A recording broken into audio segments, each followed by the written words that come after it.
لکھ کر بلایا ہے. اب اگر تمہیں میرا آنا پسند نہیں ہے تو میں واپس مکہ چلا جاتا ہوں. اس پر جو ہے وہ عمر بن سعد جو تھے وہ بڑے ان کو اطمینان ہوا اور انہوں نے کہا کہ میں یہ امید کرتا ہوں کہ اللہ تعالیٰ مجھے حسین رضی اللہ تعالیٰ عنہ کے ساتھ جنگ کرنے سے بچا لے گا. ٹھیک ہے. پھر اس نے حضرت امام حسین رضی اللہ تعالیٰ عنہ کا جواب جو تھا وہ ابن زیاد کو پہنچایا. اب آپ یہ دیکھیے کہ ابن زیاد جو ہے وہ کیا جواب دے رہا ہے. ابن زیاد جو ہے وہ ان کو یہ جواب دے رہا ہے کہ تمہارا خط ملا تو تم نے جو کچھ تحریر کیا ہے میں اسے اچھی طرح سمجھ گیا ہوں. تم حسین رضی اللہ تعالیٰ عنہ اور ان کے ساتھیوں سے کہو کہ وہ یزید کی بیعت کر لیں. اگر وہ بیعت کر لیں تو پھر دیکھو کہ کیا کرنا، تو پھر وہاں دیکھو کہ کیا کرنا چاہیے. حسین رضی اللہ تعالیٰ عنہ اور ان کے ساتھیوں پر اگر وہ نہ بیعت کریں تو ان پر پانی بھی بند کر دو، جس طرح امیر المومنین حضرت عثمان رضی اللہ تعالیٰ عنہ بن عفان پر بند کیا گیا تھا. آپ دیکھیے کہ کس طرح جو ہے وہ ساری کڑیاں جو ہیں وہ آپس میں ملتی چلی جا رہی ہیں. یہاں پر کہا کیا جا رہا ہے کہ تم حسین اور ان کے رضی اللہ تعالیٰ عنہ اور ان کے ساتھیوں سے یزید کی بیعت لو. ٹھیک ہے. اگر وہ بیعت کریں تو پھر دیکھیں گے کہ کیا کرنا چاہیے. ٹھیک ہے. اور پھر حسین اور ان کے ساتھ رضی اللہ تعالیٰ عنہ اور ان کے ساتھیوں پر پانی بھی بند کر دو. آپ یہ دیکھیے کہ پھر بات وہی بار بار کی جا رہی ہے. اگر انہوں نے حضرت امام حسین رضی اللہ تعالیٰ عنہ کے لیے اگر ان کے لیے آسانی پیدا کرنی ہے یا ان کو وہ چھوڑنا چاہتے تو وہ اس کے بغیر چھوڑتے، لیکن یزید کی بیعت ہی پر تو جو ہے وہ سارا معاملہ اٹکا ہے. تو پھر دوبارہ جو ہے وہ یزید کی بیعت کے لیے کہنا حضرت امام حسین کو واضح ہے اس بات کے لیے کہ ان کی نیتوں میں کھوٹ تھا اور وہ یہ چاہتے تھے کہ حضرت امام حسین رضی اللہ تعالیٰ عنہ کو شہید کر دیا جائے تاکہ ان کے لیے وہ سب سے بڑی رکاوٹ تھے ان کی حکومت اور اقتدار میں.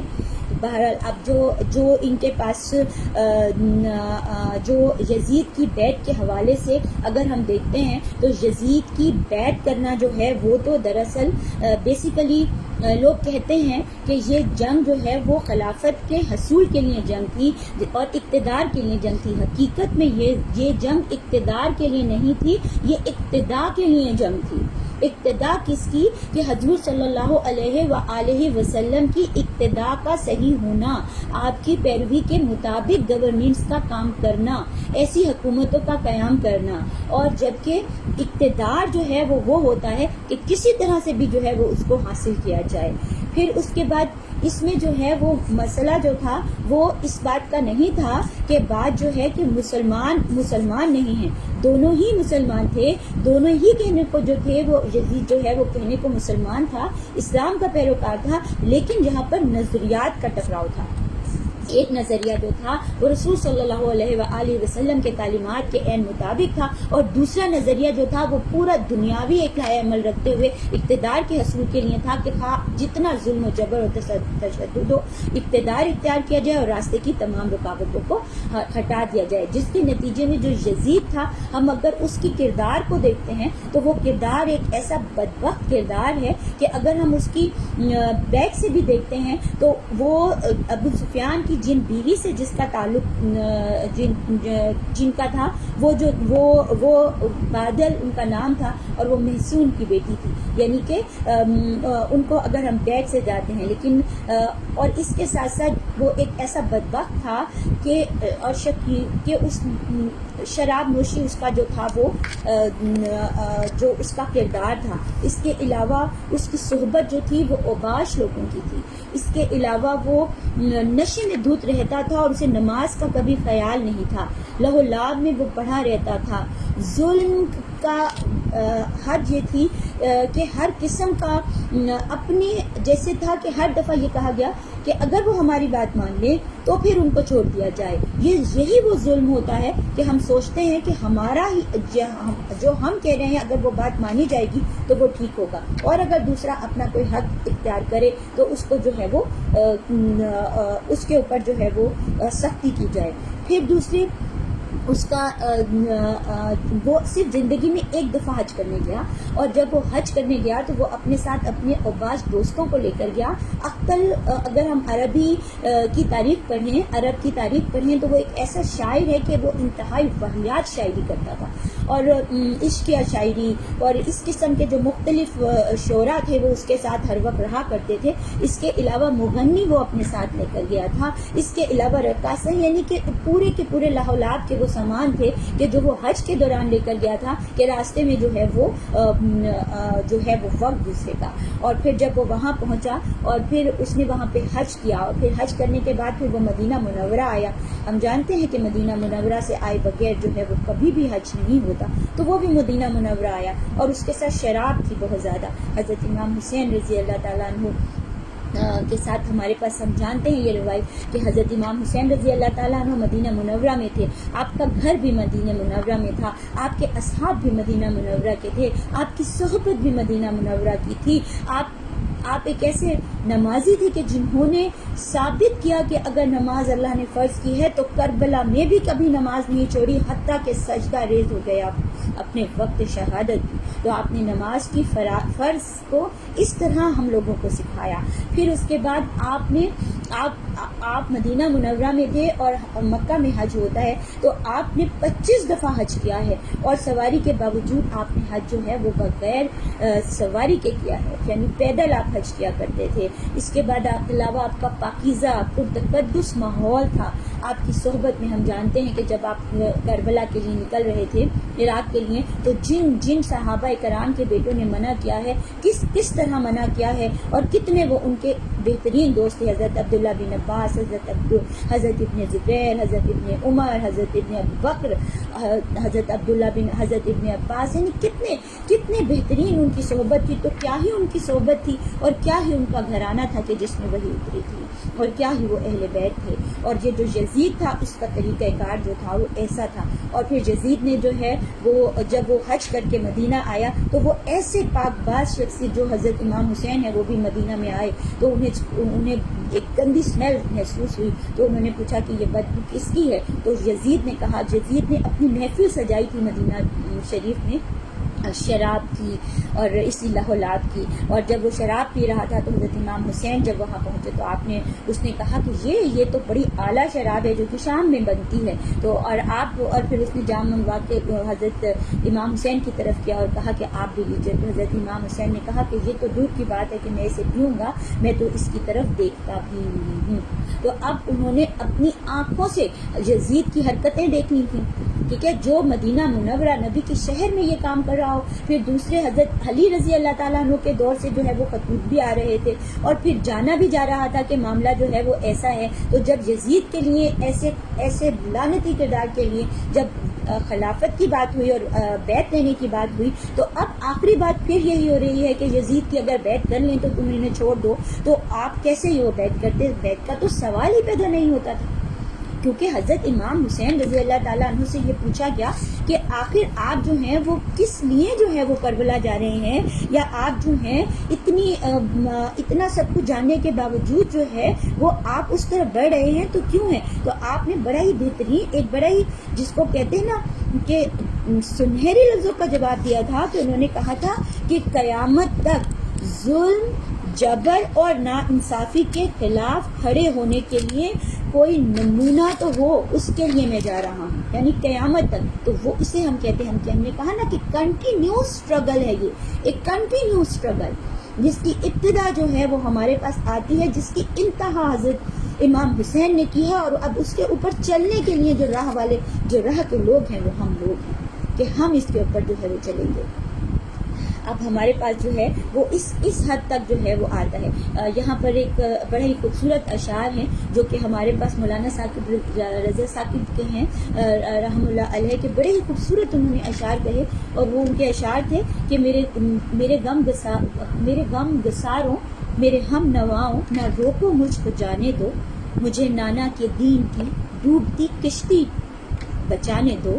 میں جاتا ہوں کہ دنیا میں وفا کا نام رہ جائے, میں رہوں نہ رہوں یہ عظمت اسلام رہ جائے. میں نہیں جاتا تو نبی کے گھر کی آن جاتی ہے, تمہارا دین جاتا ہے میری غیرت ایمان جاتی ہے. اور آپ دیکھیے کہ کس طرح جو ہے وہ حضرت امام حسین نے ہمارے دین کو بھی بچایا, ہمارے دین کو سر بلند کیا. کس طرح انہوں نے جو ان کو تربیت دی گئی تھی انہوں نے اپنے اس غیرت ایمان کو بچایا. آپ آگے فرماتے ہیں کہ کوفہ میں جب گئے تو کہتے ہیں کہ کوفہ اس طرح افسردہ تھا, اس طرح اس کا اداس موسم تھا کہ جیسے آج بھی وہ شرمندہ ہو کہ نواز رسول کے ساتھ کیا کیا ہے. وہ شرمندگی تو ان ذرات کی ہے, ان درختوں کی ہے, اس آب و ہوا کی ہے. آپ سوچئے تو صحیح کہ جب جن انسانوں نے یہ کیا ہے ان انسانوں کے ساتھ جو ہے وہ اللہ کیا معاملہ کرے گا. بہرحال ہمارے پاس جو ہے وہ 7 محرم کے دن سے بات شروع ہوتی ہے. جیسے ہم نے دیکھا کہ ابن سعد کو انہوں نے کہہ دیا تھا کہ اے ابن سعد اگر وہ بیعت کر لیں تو جو ہے آپ دیکھیے گا, اور اگر وہ بیعت نہیں کرتے ہیں یا پھر یہ کہ بیعت کرنے کے لیے آپ ان کے اوپر سے پانی جو ہے وہ بند کر دیجئے, تو 7 محرم کو جو ہے وہ پانی حضرت امام حسین رضی اللہ تعالیٰ عنہ کے تمام لوگوں کے ساتھ جو ہے وہ بند کر دیا گیا.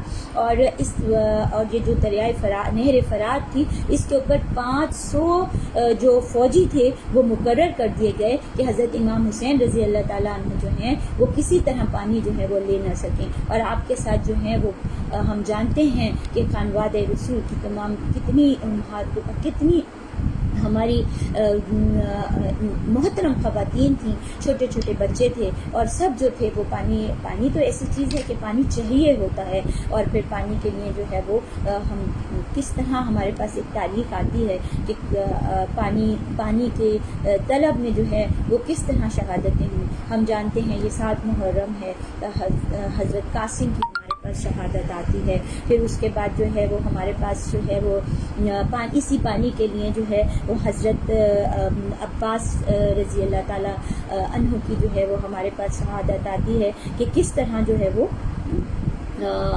وہاں تک پہنچ گئے تھے. اور پھر انہوں نے 20 مشقیں بھی جو ہیں وہ بھر لی تھیں. اور پھر وہ 20 پیدل اور 30 سوار یعنی جو کہ اونٹوں پر اور گھوڑوں پر سوار تھے وہ نہر فرات لے کے گئے. اور وہ 500 لوگ تھے جن کے ساتھ لڑائی لڑی, اور اس کے بعد 20 مشکیزیں لے کر جو ہے وہ آپ ان کو گھر پر واپس آتے. پھر شام کو جو ہے وہ حضرت امام حسین رضی اللہ تعالیٰ عنہ نے یہ جو ہمارے پاس عمر بن سعد ہیں ان کو کہلا بھیجا کہ آپ شام کو جو ہے وہ میں آپ سے ملاقات کرنا چاہتا ہوں.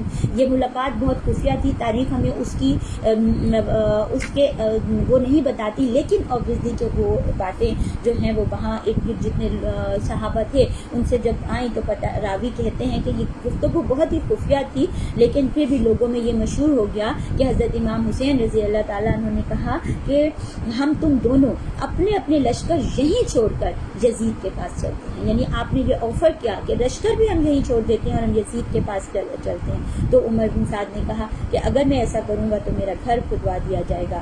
پھر آپ نے فرمایا کہ میں بنا دوں گا. عمر نے کہا میری تمام جائیداد ضبط کر لی جائے گی. آپ نے کہا میں اپنی حجاز کی جائیداد سے اس کا معاوضہ دے دوں گا, مگر عمر بن سعد نے اس کو منظور نہ کیا. پھر یہ جو 3 شرطیں تھیں, 3 شرطیں جو تھیں وہ سیٹ میں تھیں. ایک یہ کہ یہی صلح کی صورت میں ہوئی تھی, واپسی میں ہوئی تھی, یزید سے ملاقات کی صورت میں ہوئی تھی. تو آپ نے کہا تھا کہ مجھے وہیں لوٹ جانے دو جہاں سے میں آیا ہوں. ٹھیک ہے, صلح کی بات ہے, مجھے کچھ یزید سے اپنا معاملہ طے کرنے دو تاکہ ہم صلح کر سکیں. اور پھر ایک پہلی واپسی کی بات ہے, پھر صلح کی بات ہے, اور پھر کہا کہ جو ہے وہ مجھے مسلمانوں کی کسی سرحد پر بھیج دیا جائے. لیکن جو ہے تو یہ تینوں شرائط ہوئی. تو پھر عمر بن سعد جو تھے انہوں نے کہا کہ یہ تو بڑا معاملہ جو ہے وہ پرسکون ہو گیا ہے, اور اللہ نے جو ہے وہ فتنے کو جو ہے وہ ٹھنڈا کر دیا ہے, ٹوٹ دور کر دی ہے, اتفاق پیدا کر دیا ہے, امت کا معاملہ درست ہو گیا ہے. حسین رضی اللہ تعالیٰ عنہ نے مجھ سے وعدہ کیا ہے کہ وہ ان تینوں صورتوں میں سے کوئی بھی اگر آپ کی طرف سیریس ہو جائے گی تو میں جو ہوں وہ تو ہم جو ہے وہ واپس چلے جائیں گے. اور میں سمجھتا ہوں کہ یہ ہمارے لیے بھلائی ہے اور امت کے لیے بھی بھلائی ہے. یہ حضرت امام حسین رضی اللہ تعالیٰ عنہ کی طرف سے بھی تھا. اور یہ جب خط جو ہے عمر بن سعد کا ابن زیاد کے پاس پہنچا ہے تو کہتے ہیں کہ ابن زیاد نے جب یہ خط پڑھا تو وہ متاثر ہوا, اور اس نے کہا کہ ٹھیک ہے میں جو ہے یہ میں ان تجاویز کو قبول کرتا ہوں. لیکن وہاں پر شمر ملون جو تھا وہ وہاں پر موجود تھا, اور اس نے کہا کہ آپ ان تجاویز کو قبول کر لیں گے جبکہ حسین رضی اللہ تعالیٰ عنہ آپ کے قبضے میں آ چکے ہیں, اور اگر آپ ابھی انہیں چھوڑ دیں گے تو یہ تو سب سے بڑے جو ہیں وہ حریف ہیں, اور یہ خانواد رسول میں سے تھے, یہ تو کسی بھی وقت اگر خلافت کے لیے کھڑے ہوتے ہیں تو لوگ ان کے ساتھ ہو جائیں گے. ابھی آپ کے پاس وقت ہے, آپ ایسا کیجئے کہ آپ ان کو جو ہے وہ ان کو نہ چھوڑیے، آپ ان کی تجاویز نہ قبول کیجیے، اور جو ہے وہ آپ ان کو جو ہے وہ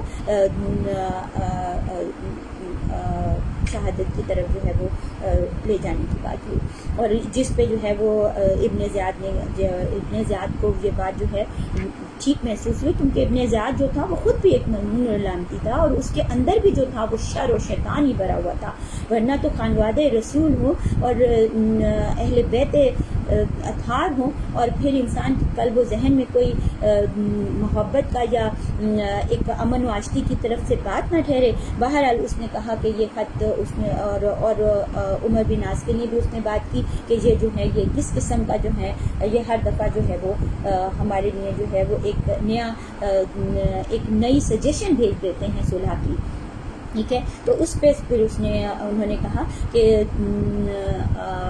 یہ جو عمر بن سعد کو کہ آپ جو ہیں میں نے تمہیں اس لیے نہ بھیجا تھا کہ تم حسین رضی اللہ تعالیٰ عنہ کو ڈھیل دو اور ان کے متعلق سفارشیں بھیجتے چلے جاؤ، تم حسین رضی اللہ تعالیٰ عنہ اور ان کے ساتھیوں سے بلا شرط ہتھیار ڈالنے کے لیے کہو، اگر وہ مان جائیں تو سب کو میرے پاس حفاظتی اور سلامتی سے بھیج دو، اور اگر انکار کریں تو ان پر حملہ کر دو اور انہیں قتل کر کے ان کا مسئلہ کر دو، ٹھیک ہے۔ اور کیونکہ وہ اسی کے مستحق ہیں، حسین رضی اللہ تعالیٰ عنہ کے قتل کے بعد ان کی لاش گھوڑوں سے روون ڈالنا، استغفر اللہ، کیونکہ وہ باغی ہیں، جماعت میں تفرقہ ڈالنے والے ہیں، ظالم ہیں، اگر تم نے ہمارے احکام کی تعمیل کی تو ہم تمہیں بیش قرار انعامات سے نوازیں گے، اگر یہ کام تم سے نہ ہو سکے تو فوج کو شمر بن ذل جوشن کے حوالے کر کے تم الگ ہو جاؤ، السلام۔ یعنی اس نے واضح طور پر یہ بات کر دی۔ اب جب عمر بن سعد کے پاس یہ خط پہنچا تو اس نے کہا، اور اس نے کہا کہ واللہ حسین کبھی بھی ہماری اطاعت اور فرما برداری قبول نہیں کریں گے، کیونکہ ان کے پہلو میں ایک خوددار دل ہے۔ اور پھر ہونا بھی یہی تھا۔ شمر نے یہ سن کر کہا کہ پھر تم جو کچھ کہتے ہو وہ مجھے بتاؤ۔ تو عمر بن سعد نے کہا کہ ٹھیک ہے، انہوں نے کہا کہ نہیں، میں امیر کے حکم کی تعمیل کروں گا اور ان لوگوں سے جنگ کروں گا اور تم پیدل فوج کی نگرانی کرو گے۔ تو یہ جو شمر تھا یہ ان کی فوج میں شامل رہا اور وہ دیکھتا رہا اور وہ اسی میں موجود تھا، اور یہی وہ شمر ملعون تھا کہ جس نے حضرت امام حسین رضی اللہ تعالیٰ عنہ کو شہید کیا۔ یہ شمر وہ شخص تھا کہ جس کی پھوپھی جو تھی وہ ام البنین تھی، اور جو کہ حضرت امیر المومنین حضرت علی کی زوجیت میں تھی، ٹھیک ہے۔ اور ان کے بطن سے ان کے 4 صاحبزادے تھے، اور ان کا نام بھی حضرت عباس رضی اللہ تعالیٰ عنہ، حضرت عبداللہ رضی اللہ تعالیٰ عنہ، حضرت جعفر رضی اللہ تعالیٰ عنہ اور حضرت عثمان رضی اللہ تعالیٰ عنہ تھے، اور اس معرکے میں حضرت امام حسین رضی اللہ تعالیٰ عنہ کے ساتھ تھے، یعنی کربلا کے میدان میں وہ موجود تھے۔ اور شمر جو تھا اسی واسطے سے ان کا ماموں بھی لگتا تھا، تو اس نے کہا کہ یعنی ماموزاد بھائی لگتا تھا، تو اس نے جو تھا وہ ابن زیاد سے درخواست کر کے کہا تھا کہ میں کیونکہ یہ میرے خاندان والے ہیں، میرے ماموزاد بھائی ہیں، تو ان کو جو ہے وہ امان دے دی جائے۔ تو شمر نے منظور کر دی تھی۔ چنانچہ جب میدان میں جب رنگ شروع ہوا تو اس نے اپنے ان کزنس کو بلایا اور کہا کہ تم میرے ددیالی ہو، تمہارے لیے میں نے امن اور سلامتی کا سامان کر لیا ہے۔ تو آپ ان کا جواب دیں کہ انہوں نے کیا جواب دیا، کہ انہوں نے کہا تم پر اور تمہاری امان پر اللہ تعالیٰ کی لعنت ہو، تم ہمیں تو امان دیتے ہو لیکن ابن رسول صلی اللہ علیہ وآلہ وسلم کو امان نہیں دیتے، ہمیں تمہاری امان کی حاجت نہیں ہے۔ اور پھر یہی وہ سب 72 رحم اللہ تن تھے کہ جنہوں نے جو ہے وہ حضرت امام حسین رضی اللہ تعالیٰ عنہ کے خانوادے تک پہنچنے سے پہلے آپ تک پہنچنے سے پہلے اپنی جانیں اللہ کی راہ میں قربان کی ہیں، اور پھر جو ہے وہ اپنے آپ کو ثابت کیا ہے کہ یہ اہل بیت اطہار کے خاندان میں سے تھے، اور پھر جو ہے اور کس طرح یہ اہل بیت اطہار کی جو ہے وہ حفاظت کیا کرتے تھے۔ ہم جو ہیں وہ 7 محرم الحرام کے ان واقعات کے ساتھ آج کا اپنے لیکچر کا اختتام کرتے ہیں۔